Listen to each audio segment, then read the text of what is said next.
आप सभी श्रोता मित्रों को हार्दिक नमस्कार। प्रस्तुत है अभिमन्यु अनज जी द्वारा लिखित कहानी अपना जहान। घुड़दौड़ के मैदान के सामने से निकलने वाली सड़क की शुरुआत की वह हरे रंग की इमारत कभी इलाके का सबसे भव्य घर था। इधर कुछ वर्षों से सीमेंट की इमारतें खड़ी हो जाने पर अब उस घर की वह भव्यता जाती रही थी। उसकी पहचान अभी भी बनी हुई थी। वक्त के साथ उदास पड़कर फाटक पर का नेम प्लेट आज भी अपनी पहचान इन दो शब्दों में लिए हुए था, अपना जहान। अपने परिवार को भी दाऊद ने हमेशा अपना जहान माना था और आज भी इलाके के लोग उसे दो मंजिला ही कह जाते थे। गांव की अपनी ज़मीन और अपने घर को बेचकर दाऊद सुलेमान इसलिए शहर आ गया था ताकि उसके दोनों लड़के गांव के पिछड़े पड़े लड़कों से अपनी अलग पहचान बना सकें। शाद ए मार्स के सामने की कोरदरी गली में ज़मीन खरीदने से पहले जब उसने मरियम से कहा था कि बच्चों के हित अब उन लोगों को शहर में जाकर बसना चाहिए, तो उसकी पत्नी तैयार नहीं हुई थी। बोली थी, ना बाबा, हम शहर में नहीं ना रह सकब। हुआ के लोगन के तो जबान ही हमार समझ में ना आवेला। दाऊद सुलेमान को अपनी भोली भाली बीवी को समझाने में 3 दिन लग गए थे। बाद में मरियम को अपने खाविंद की बात जच गई थी कि वहाँ के लोगों को भी क्रियोली नहीं आती थी। वे सभी गांव में आकर वहाँ बसे हैं। मरियम, उन लोगों को क्रियोली बोलते सुन तुम्हें भी वह जुबान आ जाएगी। दाऊद के दोनों बेटों को भी ढंग से क्रियोली नहीं आती थी। शहर आ बसने पर शुरू शुरू में जमाल और रोशन की क्रियोली पर लोग हंसते रह जाते थे। जमाल, जो कि उन दिनों 8 साल का था, और रोशन, जो 2 साल बड़ा था, अपनी माँ और अपने छोटे भाई से पहले शहर की भाषा बड़ी खूबी के साथ बोलने लगा था। उसकी माँ तो आज भी कोरदर गली के कुदूरे और पोरलुई की पुलवी बोलती थी। उसके वाक्यों में भोजपुरी शब्दों की भरमार बनी रहती थी। अपनी बड़ी पुतोहू से जब भी वह भोजपुरी लहजे में क्रियोली में बात करती तो छोटी बहू सलमा खींच उठती। कभी कह जाती, मेरी समझ में नहीं आती तुम्हारी गंवार बोली, और कभी अपने पति पर झुंझला उठती, मैं जब तुम्हारी माँ से बात करूँ तो तुम वहाँ मौजूद रहा करो।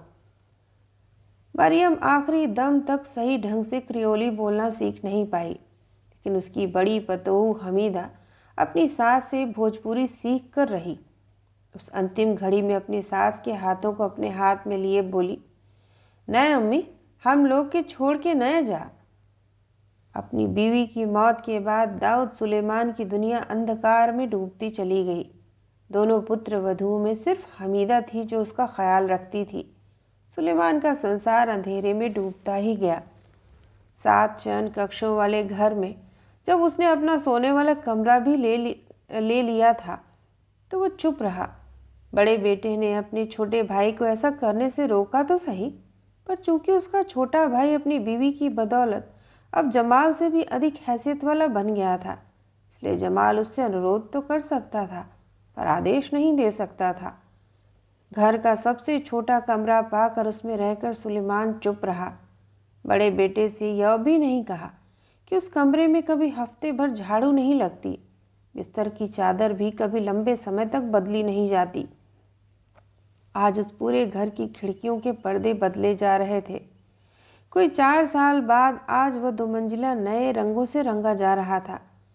जिन 7 नाती नातिनों ने इन 4 सालों में अपने दादा की न तो कोई झलक पाई, ना ही उनके बारे में कभी कुछ पूछा, आज वे भी घर को सजाने में लगे हुए थे। अगर किसी को कभी दाऊद सुलेमान की याद आई थी तो वह हमीदा थी। अपने खाविन से जिद करके 2 बार यतीम खाना पहुँच रही थी वह। 4 साल बाद आज अपना जहान के सुलेमान के जिंदा होने का एहसास हुआ था। हर कोई बोल रहा था, छोटे बड़े सभी दौड़ धूप में शामिल थे। कोई हिदायत दे रहा था, यह पुरानी कुर्सी यहाँ से हटा दो। कोई अपने हिस्से का काम पूरा करके कह रहा था, गुलदस्ता ले आया मैं।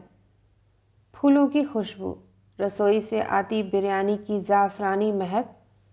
रोशन कभी अपने बड़े भाई को आदेश दे रहा था, कभी अपनी पत्नी को तो कभी अपने बच्चों को। इस घर में इतनी ज़्यादा सक्रियता न तो दोनों भाइयों की शादियों के दौरान हुई थी, न ही किसी ईद के मौके पर। वह सिर्फ हमीदा थी जो अपनी सबसे बड़ी बेटी सुरैया के साथ बरामदे में बैठी इस अजीबो गरीब आवाजाही को देख रही थी। कुछ हद तक उसका अपना पति भी ठीक उसी तरह आपाधापी में सबसे कम उन्माद लिए हुए था। इस बात की तो उसे खुशी थी, कितने लंबे अंतराल के बाद उसका बाप इस घर को लौट रहा था। अगर उसका यह लौटना उसकी अपनी मर्जी से होता या खुद जमाल की दरखास्त पर उसकी बात मानकर ऐसा हुआ होता, तो आज जमाल भी घर के बाकी लोगों की तरह उमंग लिए होता। पर क्या यह जो कुछ देख रहा था वो सचमुच की खुशी थी? अपनी इस बात का जवाब कल रात ही में जमाल को अपनी बीवी से मिल गया था। वो बोली थी, यह अब्बा जान के लौटने की खुशी नहीं है। हमीदा ने सुबह अपनी छोटी गोतनी खतीजा को अपनी ससुर की मुद्दत से बंद कमरे की सफाई करते देख उससे पूछा था, फिर इसी कमरे में रखना है ससुर जी को क्या? अरे नहीं, हम उन्हें उनका वो पहला वाला कमरा दे रहे हैं। पर वह तो सलीम का कमरा। सलीम को पाकिस्तान से लौटने में अभी 2 साल बाकी हैं, पर अगले महीने छुट्टी में तो आ रहा है। वह आ जाएगा तो देखा जाएगा। मुझे तो लगता है कि ससुर जी अपने इसी कमरे में रहने की मांग करेंगे। हमीदा मुस्करा कर वहाँ से टल गई थी। सुलेमान के इस कमरे में रहने के दिनों में हमीदा कभी कभार कमरे की सफाई कर जाती थी। एक बार कमरे की सफाई के दौरान ही उसने अपने ससुर से सवाल किया था, अब्बा, अब आपको ऐसा नहीं लगता कि अपनी सारी जायदाद दोनों बेटों के नाम कर जाने में आपने जल्दबाजी कर दी? कुछ ठहर कर सुलेमान ने इस प्रश्न का उत्तर दिया था, तुम्हारी सास की इच्छा पूरी की मैंने। यह तो मैं जानती हूँ, पर क्या ऐसा करके आप पछता नहीं रहे? ऐसे भी हज के लिए निकलने से पहले मुझे अपने को इस बोझ से रिहा तो करना ही था। यह कह जाने के बाद सुलेमान को यह एहसास हुआ कि उसने अपने को जायदाद के बोझ से रिहा करके अपने को बेटों के सिर का बोझ बना दिया था। पर हमीदा से बोला नहीं, बोला ज़रूर, पर कुछ और ही। कम से कम इस बात का तो संतोष है मुझे कि जायदाद देते समय की मेरी शर्तों को मेरे दोनों लड़के आज भी रखे हुए हैं। ये दोनों बच्चों की तरह इसी छत के नीचे मिलजुल कर जीते रहें। बस मेरी तो खुदा से यही दुआ रहती है। उस रात हमीदा अपने पति से भी सवाल करने से नहीं चूकी थी। तुम बड़े भाई होकर छोटे भाई के सामने चुप्पी साधे रहते हो और वो मनमानी करता रहता है। आखिर ऐसा कब तक होता रहेगा?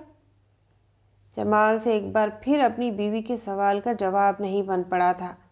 उसी चुप्पी से उकताकर हमीदा ने आगे कहा था, बड़ी दुकान की जिम्मेवारी तुमने उसे सौंप दी और वह है कि तुम्हारी छोटी दुकान से कम आय तुम्हारे सामने लाता है। कपड़ों की फैक्ट्री में भी उसी की धाक है। उसके 2 बच्चे विदेशों में पढ़ रहे हैं। तुम्हारे दोनों लड़के सरकारी दफ्तरों की खाक छान रहे हैं। तुमने हमारी सुरैया को सीनियर कैम्ब्रिज से आगे पढ़ने ही नहीं दिया, जबकि उसकी आयशा फ्रांस में डॉक्टरी पढ़ रही है। क्या उसके बच्चे हमारे बच्चे नहीं? बस इसके आगे तुम्हें कुछ आता ही नहीं। तुम अपने छोटे भाई को बहुत अधिक छूट दिए बैठे हो। अब्बा जान भी ऐसा ही कहते हैं। कोई 2 महीने बाद दाऊद सुलेमान ने पहले अपने छोटे लड़के को डांटते हुए कहा था, 2 कारों के होते हुए तीसरी कार खरीदने की क्या ज़रूरत थी? तुम्हारी फिजूल खर्ची बढ़ती ही जा रही है। फैक्ट्री के मैनेजर का भी यही कहना है कि वहाँ की अनावश्यक नई मशीन लगाकर तुमने फैक्ट्री की आर्थिक स्थिति बिगाड़ दी है। उसी दिन जमाल को भी अपने बाप से खरी खोटी सुननी पड़ी थी। हालात को इससे अधिक नाजुक मत होने दो। तुम अब भी सख्ती के साथ पेश नहीं आओगे तो पूरा व्यवसाय डूब जाएगा और फिर रोशन को फैक्ट्री में कुछ ज़्यादा ही अधिकार हासिल हो गया है। मुझे यह भी बताया गया है कि बहुत ही सफाई के साथ वह घोटाला करने में लगा हुआ है। और कुछ ही दिन बाद रोशन की बीवी खतीजा ने अपना रंग जमाना शुरू कर दिया था। अपने 2 बच्चों के बाद उसने अपनी बहन को भी अपनी ओर से पढ़ने के लिए फ्रांस भेज दिया। फिर तो उस दिन को ज़्यादा देर नहीं हुई जब सुलेमान को कहना ही पड़ा, देखो रोशन, मैंने बहुत मेहनत और कुर्बानी के बाद यह सारा कुछ हासिल किया था। उसे इस तरह लुटाने का तुम्हें हक नहीं मिलता। और एक दिन बिन नींद वाली रात में उसने अपने आप से पूछा, क्या मरियम का यह पूछा जाना सही था कि आखिर इतना बड़ा घर बनाना ज़रूरी था? वो रोज़ वाला चूहा उसकी चारपाई पर चढ़ाया, रोज़ वाला चक्कर काट कर लौट गया। गोया मरियम के सवाल का जवाब दाऊद को मिल गया था। उसने अपने आप से कहा, ज़रूरी था, वरना पड़ोस की सफ़ेद बिल्ली अपने बच्चों को हमारी सीढ़ियों के नीचे जन्म कैसे देती? उसके बच्चे यहाँ पल रहे चूहों से चोर पुलिस का खेल कैसे खेलते? कबूतर या गौरैया अपने घोंसले कहाँ बनाते? हर जुम्मे को पड़ोस के कुत्ते बिरयानी की हड्डियाँ खाने किसके द्वार आते? फिर तो वह दिन भी आकर ही रहा जब दाऊद को उस यतीम खाने के अपने दोस्त वहाँ के निदेशक को फ़ोन करना ही पड़ा। रोहित, मेरा नाम अपने यतीमों की फहरिस्त में दर्ज कर लो, कल मैं पहुँच रहा हूँ। जब दोनों दोस्त विश्राम के अहाते में मिले थे तो रोहित ने अपने दोस्त से गलबही के बाद कहा था, जिसकी सबसे अधिक रहमत रही इस जगह पर वह आज। दाऊद ने अपने दोस्त को इससे आगे कहने नहीं दिया था, खुद बोल दिया था। मैं तो बार बार कहता था यार कि कितना सुकून है यहाँ, बस सुकून के लिए आया हूँ, अपना जहान छोड़कर तुम्हारे जहान में। लेकिन इस सचमुच में शांत वातावरण में भी दाऊद सुलेमान को बहुत दिनों तक वह शांति नहीं मिल पाई जिसकी तलाश में वह यहाँ पहुँचा था। 6 महीना भी नहीं गुजरे थे, जमाल और हमीदा अपने मायूस चेहरों के साथ उस तक पहुँचे। बोलने की हिम्मत जमाल में नहीं हो पाई थी, इसलिए हमीदा को वह बात बतानी पड़ी थी। अब्बा, मरियम टेक्सटाइल से 300 मजदूरों को नौकरी से हटाना पड़ा। चेहरे पर बिना कोई भाव लाए दाऊद ने कहा था। यह नौबत तो आनी ही थी। एक लंबी खामोशी के बाद उसने कहा था, मेरी मरियम को इस बात का फ़ख्र था कि उसकी फैक्ट्री 700 गरीब परिवारों को जीवन दिए हुए थी। चलो, अच्छा ही हुआ कि आज यह सुनने को हमारे बीच नहीं कि उसकी फैक्ट्री ने 300 परिवारों से रोज़ी छीन ली। साल बीत कर रहा, ईद का त्यौहार दोबारा आ गया। जमाल हमीदा के साथ फिर विश्राम पहुंचा। हमीदा ही अपने ससुर को घर लौटने के लिए मनाती रही। आखिर में जमाल बोल सका था, वह दिन भी दूर नहीं अब्बा की फैक्ट्री बंद हो जाए। यह नौबत आने से पहले मेरी सांसों का चलना बंद हो जाना चाहिए। हमीदा गिड़गिड़ा उठी थी। अब आपको घर लौट चलना ही होगा अब्बा। एक हल्की मुस्कान के साथ दाऊद ने मनी मन कहा, घर? कैसा घर? फिर वह सोच उठा अपने यतीम खाने के बारे में। अंतर था उसकी अपनी इमारत और इस इमारत में। उसकी तो घर कहे जाने वाली अपनी इमारत में यहाँ से अधिक दीवारें थीं। वहाँ 2 भाई 2 दीवारों के इधर उधर रहते हैं, जबकि यहाँ अलग अलग मजहबों के भाई 4 दीवारों के भीतर भी एक साथ रहते हैं। किसी का अपना न होकर भी यह सभी मजदूरों का अपना जहान था।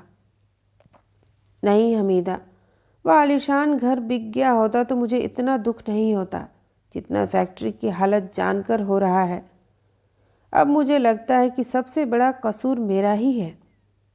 तुम्हारा कसूर बस इतना ही है जमाल कि तुमने अपने छोटे भाई पर अपने से अधिक यकीन किया। खैर, तुम चाहो तो अभी से मरियम टेक्सटाइल को डूबने से रोका जा सकता है। दोनों दुकानों में से एक को बेचकर शायद। नहीं बेटे, विरासत को बेचने की बात मत सोचो। गांव की विरासत को बेचकर शहर नहीं आता तो आज यह सारा कुछ झेलने को नहीं मिलता। तुम दोनों को शहरी जिंदगी और गांव के लोगों से बेहतर तालीम देने का ख्वाब देखा था। न जाने कितने महीने बाद सुलेमान को अपने बड़े बेटे का फ़ोन मिला। अब्बा, बैंक 1 रुपया भी फैक्ट्री को देने के लिए तैयार नहीं। 2 महीने बाद फिर से फ़ोन आया था। अब्बा, अब एक ही उपाय बाकी है, बैंक का कर्ज भरने के लिए फैक्ट्री को बेचना ही पड़ेगा। नहीं जमाल, मरियम टेक्सटाइल महज एक फैक्ट्री नहीं, वह तुम्हारी विरासत है, तुम्हारी माँ की रूह है उसमें। जमाल से फ़ोन पर बात कर चुकने के बाद सुलेमान ने ब्रिटिश अमेरिकन बीमा कंपनी को फ़ोन किया था। 3 दिन पहले भी वह वहाँ के मैनेजर से फ़ोन पर बात कर चुका था। पता चला था कि मैनेजर मीटिंग में व्यस्त था। सुलेमान ने सहायक मैनेजर से बात की थी। संतोषजनक उत्तर पाकर वह उसी क्षण विश्राम के मुख्य दफ्तर को बढ़ गया था। अपने दोस्त के साथ पीते हुए उसने उसके सामने अपने भीतर की बन आई उम्मीद को रखते हुए कहा था, दोस्त, सोचा था बिन खास मेहनत की अपनी आखिरी कमाई यतीम खाने को दे जाऊंगा, पर पहले ही तुम इस जगह को बहुत कुछ दे चुके हो। मैं चाहता हूँ कि तुम अपने बच्चों को एक मौका और दो। नहीं रोहित, मैं अपने बच्चों को मौका नहीं दे रहा। मैं तो मरियम की याद को मुरझाने से बचाना चाहता हूँ।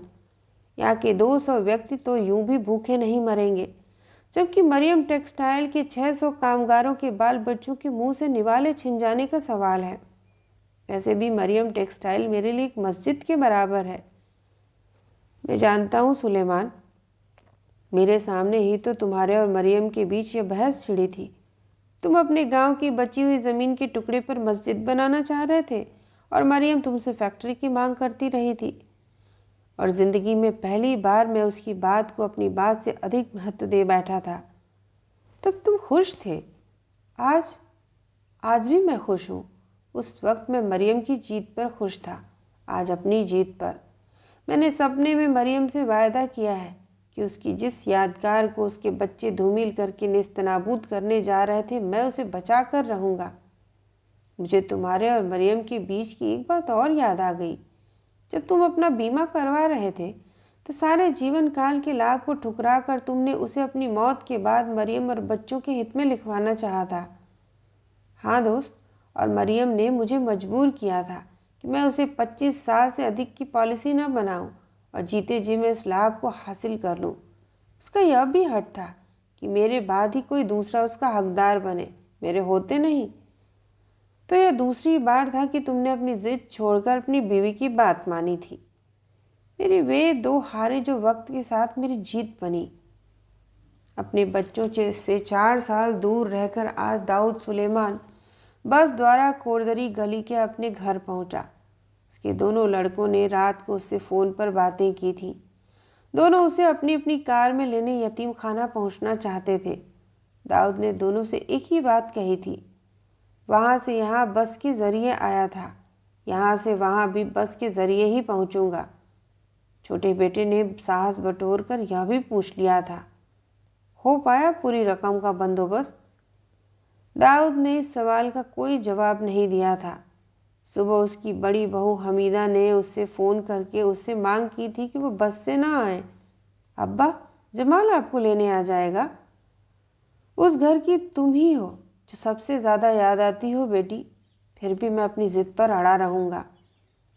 फ़ोन रखकर दाऊद सुलेमान ने अपने आप से कहा था, अपनी ज़िद छोड़कर हार में भी जीत का एहसास तो एक ही व्यक्ति से पा सका हूँ, वह भी ज़िंदगी में सिर्फ 2 ही बार। अब इस जहान में कोई है ही नहीं जिसके आगे मैं अपनी ज़िद छोड़कर हार मान लूँ।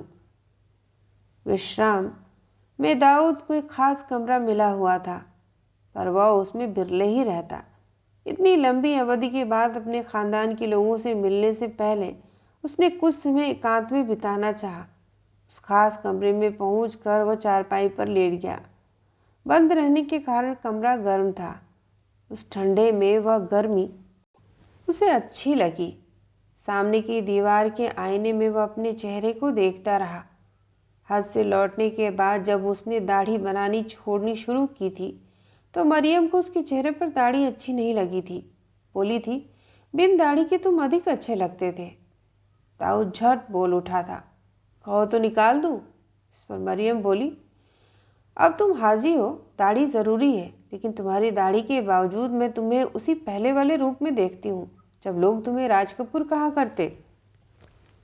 दाऊद ने अपने हाथ को दाढ़ी पर रखकर सिर्फ अपने को मूंछों के साथ देखा, पर अब वह बात नहीं थी जो 7 बार आवारा देखने के दिनों में थी। अपना जहान के सभी लोग बेताबी के साथ उस व्यक्ति की राह देख रहे थे। कुछ दिनों बाद आज उसके इस घर के मालिक होने का एहसास सभी को हुआ। बहुत दिनों बाद कोई अपने बाप को उस आंगन में बैठाने की अधीरता लिए हुए था, तो कोई ससुर को, कोई अपने दादा को। उसने कहा था वह शाम को 5 बजे तक पहुंच जाएगा। जमाल ने अपने हाथ की घड़ी की ओर देखा। उसे लगा उसकी घड़ी सही समय नहीं बता रही थी। उसने रोशन से पूछा, वक्त क्या हुआ है? 5:30। जमाल यह तय नहीं कर पाया कि दोनों भाइयों में किसकी घड़ी 15 मिनट आगे और किसकी पीछे थी। बिरयानी के देग को आंगन के चूल्हे से उतारकर रसोई के भीतर रख आने के बाद हमीदा खतीजा के साथ फिर से आंगन में आ गई। पहली बार जब हमीदा ने इलेक्ट्रिक कुकर पर बिरयानी पकाई थी तो उसका ससुर खाते हुए बोल गया था, लकड़ी की आग में पकने वाली बिरयानी कुछ और ही होती है। फिर तो मरियम के कहने पर उसने जीते जी कभी भी बिरयानी कुकर पर नहीं पकाई, लेकिन उसके बाद रसोई के भीतर की सहूलियत को छोड़ बाहर पकाने की ज़रूरत दोनों बहुओं ने कभी नहीं समझी। आज रोशन की हिदायत पर आंगन में बिरयानी पकी थी। अपने देवर और पति के बीच पहुंचकर हमीदा ने कहा, अब्बा को तो अब तक आ जाना चाहिए था।